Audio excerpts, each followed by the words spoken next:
Salam მეგობრებო, გამარჯობა. ესე იგი, TikTok-ს სკროლავდი და ესეთ ვიდეო შემხვდა, ეხლა გაჩვენებთ რა. ეს ბერი ნარიმანი რომ არის, აქ ესეთი მეფესთან დაკავშირებით ესეთი ფრაზები წარმოიშვა, ანუ ვინც უნდა მოვიდეს მეფე, ამასთან დაკავშირებით რაღაც ერთმა ბიჭმა განცხადება გააკეთა და იქ ეს ბერი დაეთანხმა, ესე ვთქვათ. და ეს ვიდეო მინდა გაჩვენოთ. პირველ რიგში მე მინდა გითხრათ, რომ იქ მე დავუკომენტარე მაგ ბერი ნარიმანის ერთ-ერთ ვინც უღებს ვიდეოებს, იქ დავუკომენტარე, რომ საქართველოს აუცილებლად ეყოლება მეფე მეთქი. ეხლა იქ რა 3-4 კაცმა მიპასუხა კომენტარებში და ზოგმა როგორ გაიგო, ზოგმა როგორ. ზოგმა მკითხა ბერი ნარიმანის მრევლი ხარო, ზოგმა მკითხა ვერ ეღირსებითო, ერთმა თქვა ვერ ეღირსებითო, ზოგმა რაღაც, ანუ მე არანაირი ბერი ნარიმანის მრევლი არა ვარ. არანაირი კომენტარს არ ვაკეთებ მაგასთან დაკავშირებით, ვინ სად იკრიბება, როგორ. უბრალოდ კონკრეტულად ანუ მირონცხებული მეფის ხაზს რაც ეხება, ეს თემა მე მაქვს აღებული, საქართველოში ეს თემა მაქვს აღებული მე. ნუ სხვა ესე ვთქვათ კონტენტებთან ერთად, მაგრამ ეს კონტენტი არ არის, ეს არის თემა, რისთვისაც ანუ საჭიროა რომ მოემზადოს ერი, რომ მონარქის მოემზადოს საზოგადოება მონარქიული წყობილებისთვის, იმიტომ რომ ეს ნაწარმოებებია და ეს ასე აუცილებლად მოხდება დიდი წმინდანების ჩართულობით და საღვთო გამოცხადებით და ასე შემდგომ რაღაცა ტიპის სასწაულებთან იქნება დაკავშირებული. ამიტომ ანუ მეფეს რაც უკავშირდება, მე ამ კუთხით მინდა შევეხო ამ თემას რა და ეს საკითხი მინდა ცოტა გავშალო და რაღაცა დეტალები დავამატო რა. ეხლა ვიდეოს გაჩვენებთ, მოკლედ ანუ ეს ვთქვათ მისი მრევლია, ეს ჩემი არ მეხება, არ ვაფშე მე ზოგადად სამების საკათედრო ტაძრის მრევლი ვარ.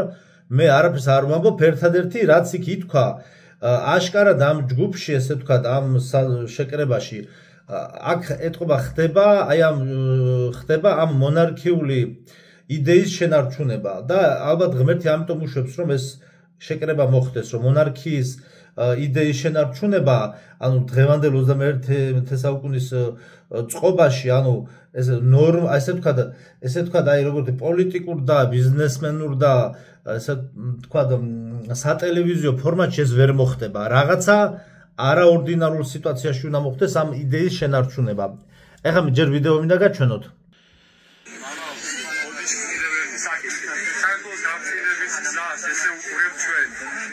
ეროვნულ განმათავისუფლებელ მოძრაობაში არ არის დიდ პოლიტიკოში, არ არის რევოლუციონერში, არ არის დიდ ბიზნესმენში, არ არის უდეწმინდანში. შემოდის სულ სხვა სისტემა, რომელიც არ არის დაკავშირებული არჩევნებთან. ეხება მოდის ღმერთიდან. მეფე ნარიმან ბაგრატი. აი ამ გორჩიდეს.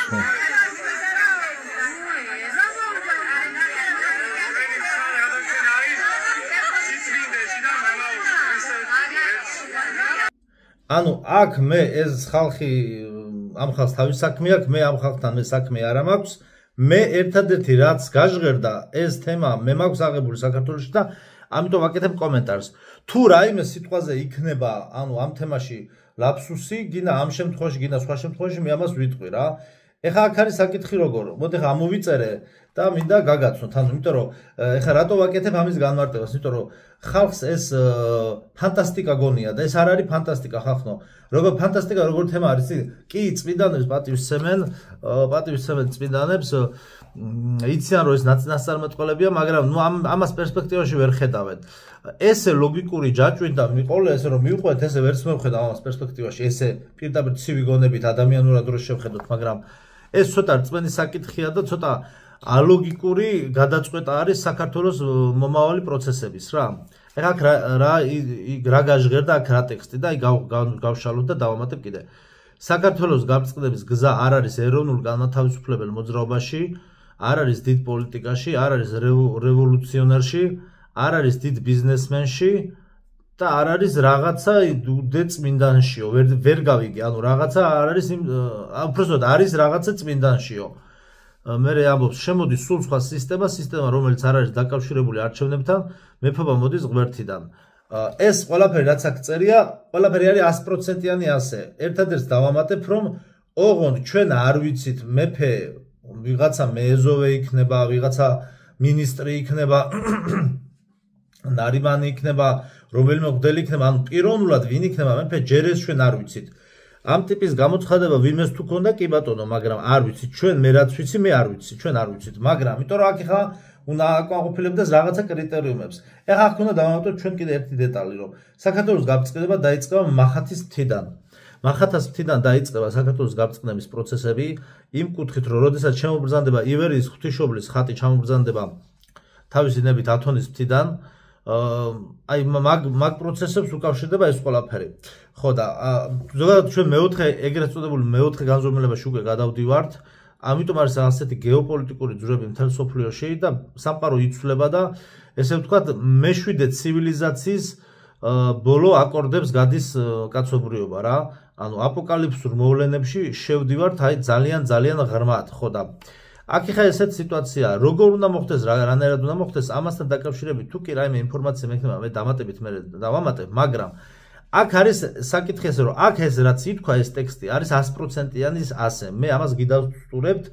ალბათ ღმერთ იმიტომ უშვებს ამ დაჯგუფების ესე ვთქვათ შეკრებებს, თავიანთი შეხედულებები რაც აქვთ და ღმერთმა გაუმარჯოს ყველას თავის გზაზე. ეს ჩემი საქმე არ არის, მაგრამ ალბათ ღმერთი ამიტომ უშვებს, იმიტომ რომ ასეთ აი თვითონ ასეთ მოვლენებში ხდებოდა, თვითონ ძველ აღთქმაშიც კი ასეთ მოვლენებში ხდებოდა. ეს იმას არ ნიშნავს ვინ არის წმინდანი, იქ ვინ არა, ეგ ჩვენ არ ვიცით.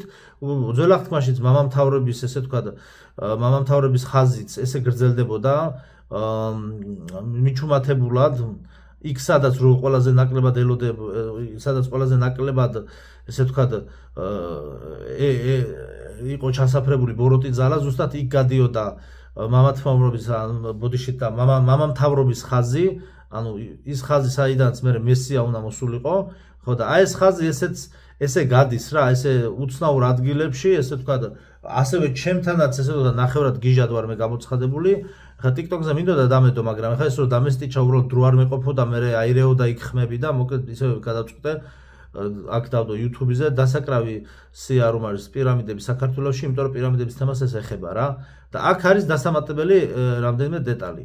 პირველ რიგში ჩვენ უნდა ვიცოდეთ ის, რომ ანტიქრისტე დაბადებულია, ასევე დაბადებულია საქართველოს მეფე. ვინ იქნება საქართველოს მეფე, ეს არავინ არ იცის. ეს მოხდება გამოცხადებით. აი ხა დაახლოებით როგორი გამოცხადებით მოხდება, რო გითხრათ. მახათის მე როგორც ვიცი, აი მახათის ივერიის ღვთისმშობლის ტაძრის მშენებლობა მოხდა ზუსტად ესე ერთ ქალს დაესიზმრა, გამოცხადება ჰქონდა, ანუ ხილვა ჰქონდა და იქნა გამომდინარე გადაწყდა, რომ უნდა დაწყებულიყო ეს მშენებლობა.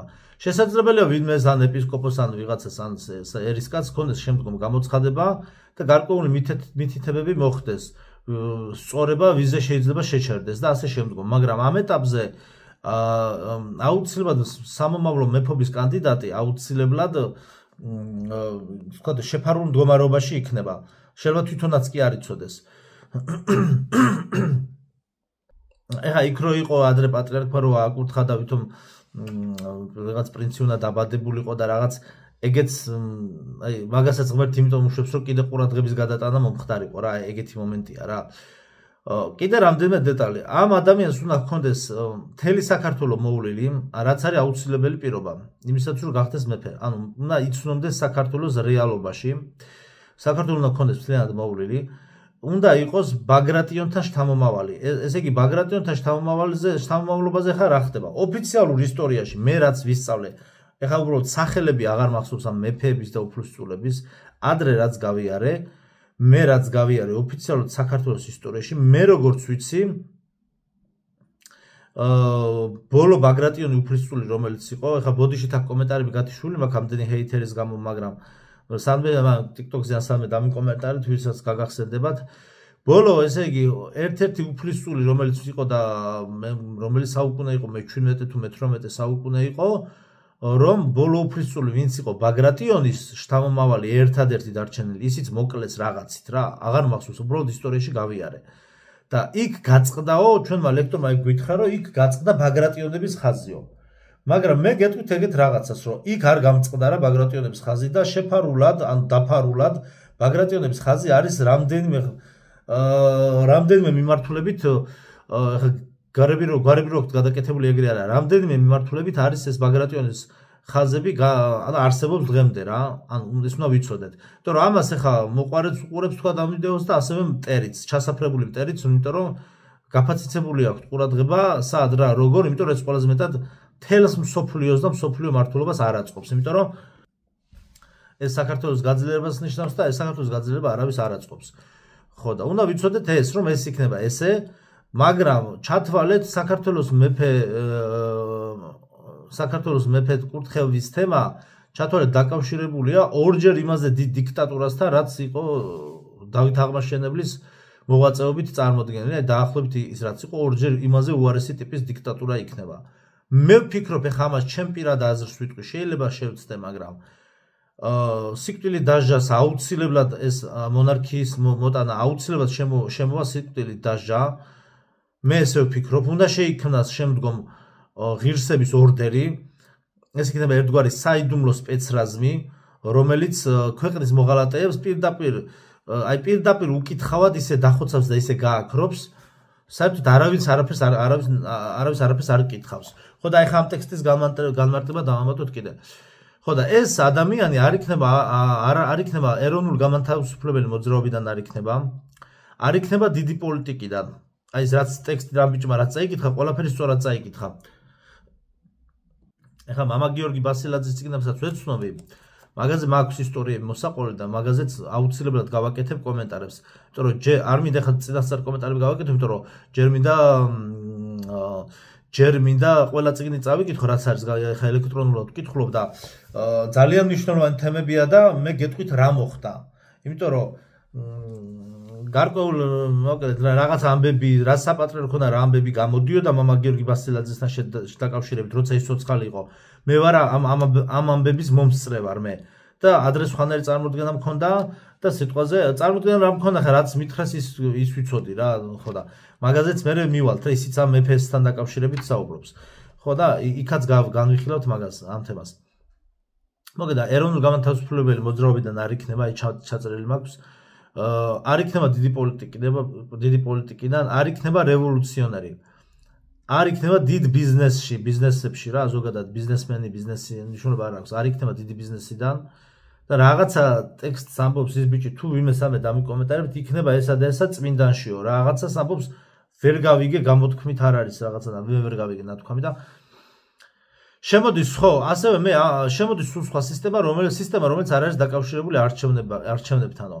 და მე ეს სხვადასხვა ამ ვიდეოს ნახვამდე მართლა გულწრფელად მე მანამდეც ვიძახდი. ამას ხა აი ხა როგორ შინაგანად გრძნობდი ხა ძალიან ელემენტარული მისახვედრია ხა ეს ჩემთვის რომ მეფობა ვერ გადაწყდება, აი სწორად გამიგეთ, მაგრამ მეფობას ვერ გადაწყვეტავს ხალხი და არჩევნებში ხმის მიცემა, იმიტომ რომ საზოგადოების რაღაცა ნაწილი აი მცირე მეტი ნაკლები ციფრს და პროცენტულობას არ აქვს უშუალობა, მაგრამ საზოგადოების რაღაცა ნაწილი პირდაპირ შეიძლება ითქვას რომ არის ლენჩი რა, ანუ თავისი მენტალური მდგომარეობიდან გამომდინარე ტელევიზიიდან რომ გამოაშტერეს მანდედან გამომდინარე და რა ვიცი გაუნათლებლობიდან გამომდინარე და მეფე გონიათ ისა რა ქვია საბჭოთა კავშირის დროს გადაღებული ფილმები რო არის რაღაცა საცინად აგდებული რო არის სპეციალურად გადაიღეს ეგრე საცინად აგდებული რო არის მონარქიის ინსტიტუტი აი ეგ გონია ხალხს რა და twins ვერ ატანენ რა ხდება და როგორ ხდება და ვერ წარმოუდგენიათ რობოტების ერაში აი რობოტების ერაში შევაბიჯეთ ჩვენ უკვე იწყება ეს ყველაფერი და მფრინავი დრონების აი რა მფრინავი მანქანების ერაში შევდივართ უკვე 3-4 წელიწადში ეს უკვე მაქსიმალურად მოხდება ამის ჩატვირთვა და ამ დროში რა მეფე ვერ წარმოუდგენიათ მაგრამ ჩვენ და ვიცოდეთ რომ ეს არ იქნება არჩევნების სისტემასთან დაკავშირებული ამიტომაც არის ეს ნახეთ როგორ აი ვიბრაციები შემოდის ახალი ანუ საქართველოში შემოდის ძლიერი მადლი და ამიტომ არის რომ აფუთფუთდნენ ვიღაცეები რა აი აფუთაი როგორც სულ იძახე ხოლმე აი ხორცს რო წამოადუღებ და ჭუჭს რო მოიყრეს თავზე აი ესეთი აფუთფუთება მიდის გარკვეულ ესე ვთქვათ პროცესებში და ანუ აქ ხარ როგორ ტრანსფორმაციას გადის საზოგადოება რა იმიტომ რომ ის ვიბრაციები რაც მოდის კიდე მე TikTok-ზე ვიდეოშიც ვილაპარაკე ანუ ხალხს როგორ თქვენ როგორ წარმოგიდგენიათ რომ ივერიის ღვთისმშობლის ხატი ხა მე რაც გულისხმობ მე რაღაცა გარკვეულ ჯგუფებს შეურაცხყოფას კი არ ვაყენებ არა თქვენ როგორ წარმოგიდგენიათ რომ ივერიის ღვთისმშობლის ხატი მობრძანდება საქართველოში ისე რომ აქ საცობებში დედის გინება მიდის ეს არ მოხდება ხალხო ანუ ცნობიერების შეცვლა უნდა მოხდეს აი აქ ურთიერთსაწინააღმდეგო იდეების ჯახი მიდის, იმიტომ რომ ნახე როგორ ამია ეს წინასწარმეტყველება, უნდა ახდეს ეს პროცესები მიდის, მაგრამ აქ დედისგინება არ ჩნდება ამ ქვეყანაში. აი ვაფშე ყველა მიმართულებით გინა ტაქსში როზი ხარ და გინა პოლიტიკაში და გინა ტელევიზორში. ხო და ანუ იქ სადაც დღეთაღამე დედისგინება მიდის, ანუ კაცობრიობის დედის ანუ ეს ხატი და ცოცხალი ხატი როგორ უნდა შემობრძანდეს, ხო ანუ ხო ვერ ჯდება ერთმანეთში, ანუ ხო რაღაც ლოგიკურად ხო მიხვდებით ალბათ ამით მორწმუნე მაინც ხართ, ეგენი მაინც მიხვდებით, ხო? ამიტომ ხდება ტრანსფორმაცია საზოგადოების, რომ ეს წინასწარ უძღვის წინასწარ აი ათონს თვიდა რომ უნდა წამოვიდეს ეს დიდი მადლი, ეს წინასწარ უძღვის ეს მადლის შემოდინებას განსაცდელები. ვინც ამ განსაცდელებს გაივლის, ტრანსფორმაციას გაივლის, ის ხალხი დარჩება საქართველოში. ვინცთვისაც მნიშვნელოვანია ენა, მამული და სარწმუნოება. აქედან ერთ საკითხსაც თუ ამოვაგდებთ, უკვე ეს ანუ უკვე ადამიანი რომელიც ერთ საკითხში მაინც უღალატებ ამ ეროვნულ კონცეფციას ერთ საკითხში მაინც უკვე ავტომატურად აღარ ახარ ქართველი. აი ეს თქვა ილია ჭავჭავაძემ. სხვათა შორის ეგ ვიდეოშიც ვისაუბრე ადრე სარწმუნოების თემის შეცვლას შეეცდებიან თქო და რაღაც აქციებზე სარწმუნოება შეცვალეს თუ რაღაც მიამატეს და რაღაცა იყო მაგაზეც ვისაუბრე რაღაც წინა ვიდეოში. ამიტომ ამის შეცვლა ენა მამული სარწმუნოება, მამული ენა სარწმუნოება როგორც არის ამის შეცვლა არ უნდა მოხდეს და ვინც ამ ყველაფერს ამ სამივე კონცეფციას ესე ვთქვათ იდეას, თავარ ქართულ იდეას რაც ქართულობას განაპირობებს ამას პატივს სცემს და დააფასებს და ესე ვთქვათ პატივს მიაგებს, ის ხალხი დარჩება საქართველოში. დანარჩენი საზოგადოების ნაწილი ესე ვთქვათ გამგზავრებიან ევროპაში და იქ მოუწევთ ტრანსფორმაციის გავლა და ისე დაბრუნება. ეს პროცესიც ახლა მიდის. ხო და ნუ ზოგი დაბრუნდება, ზოგი არ დაუბრუნდება. მეც გავიარე ეს პროცესი ანალოგიურად, მეც ვიყავი წასული, ანუ ამიტომ მეც მაქვს ეს პროცესი გავლილი და ერთი დეტალი კიდე, ხო, ანუ მონარქი და ის ვინც მეფე იქნება, ისევე როგორც ესე იგი დავით მეფსალმონემ, ანუ დავით მეფემ იყო, ხო? და მოსე და ასე შემდგომ სხვა მამამთავრები, ხო? აი, როგორც დავით მეფსალმონე იყო მწყემსი, მოსე იყო მწყემსი, ესე ვთქვათ, პირდაპირიან ირიბი გაგებით, ეს ადამიანი იქნება მწყემსი. პირდაპირიან ირიბი გაგებით, ანუ ადამიანი, რომელსაც ექნება გავლილი განმარტოების სკოლა, ანუ მთელი ფილოსოფია რაც არის. სხვა შემთხვევაში ის ვერ შეძლებს უბრალოდ იქამდე სანამ ღმერთი ამის მადლს მიანიჭებს, ისე ვერ შეძლებს ამ რაღაცა დიდი მისიის და ვალდებულების თავის კისერზე აღებას. იმიტომ რომ ეს არის ერთგვარი ფილოსოფიური შინაგანი ესე ვთქვათ შინაგანი განვითარების ხაზი, რასაც თვითონ ქრისტეც კი გადის, როდესაც უდაბნოში გადის და 40 დღე მარხულობს, ეს არის განმარტოების სკოლა. ანუ ძე ღმერთსაც განა დაასჭირდა, ანუ აი ამ სამყაროში ესეა და ესე ხდება და ანუ შენ როგორც ადამიანს, ანუ ძე ღმერთს როგორც ადამიანური ბუნების მატარებელ მეორე ჰიპოსტასი ამ გზას ისიც კი გადის რა. ამიტომ მოკლედ აი ეს არის რომ ამის თქმა მინდოდა რომ მეფობა მოდის ღმერთიდან. კი, ზუსტად მეფობა მოდის ღმერთიდან და შესაბამისად ამის უწყება მოხდება. ჩვენ მაგაზე არ ვიდარდოთ. ეგ ყველაფერი მოხდება თავისით ავტომატურად. ზევიდან მოვალ ნიშანი რა, ვინ იქნება მეფე და როგორ და რანაირად იმას ასე ვთქვათ ცხოვრებისეული სირთულეები გაატარებს ისეთ სიძნელეებს რომ ღმერთი მოამზადებს მეფობისთვის და ჩაიბარებს შემდგომ ამ ქვეყანას და იქნება ან ჩაბმული ძალიან დიდ ბრძოლაში ანტიქრისტესეულ სამყაროსთან რა, დანარჩენი სამყარო ესეთი იქნება. ამიტომ იმისაც რომ საქართველოს შეინარჩუნოს თავისი იდენტობა, ამას დაჭირდება დიქტატორული მმართველობა. რა ვიცი ხა იურიდიულად თუ პოლიტიკურად როგორ ჟღერს დაახლოებით ესე რომ შევაერთოთ მონარქიული დიქტატურა იქნება საქართველოში და საქართველო უნდა ჩაიკეტოს. სხვა შემთხვევაში საქართველო თავს ვერ გადაერჩენს. იმიტომ რომ აქედან უნდა მოხდეს ხელოვნური ინტელექტის განდევნა და თანამედროვე ტექნოლოგიების განადგურება. სხვა შემთხვევაში აქ ჩვენ თავს ვერ დავახცევთ ციფრულ ვალუტას და ციფრულ ესე ვთქვათ ამ სამყაროს, რომელიც მიმმული იქნება ანტიქრისტეს თაყვანისცემასთან. მოგეთ ამისი თქმა მინდოდა, ეხლა TikTok-ზე ამ თემის გაჟღერება ხა არ ვიცი. იქ ხა მაინც გასართობი პლატფორმაა და ჯობია აი აქ რომ მეთქვა რა. ამიტომ ყველას წარმატებებს გისურვებთ და ეს რთული თემაა და საცილად დასაგდები თემა არ არის და ნუ შეეხებით ზედმეტად ამ თემას მე დანარჩენებს ვეუბნები, ვინც ამაზე გადავს და აი ამ ხალხს გაუმარჯოს, რადგან კაი თემა ახსენეს.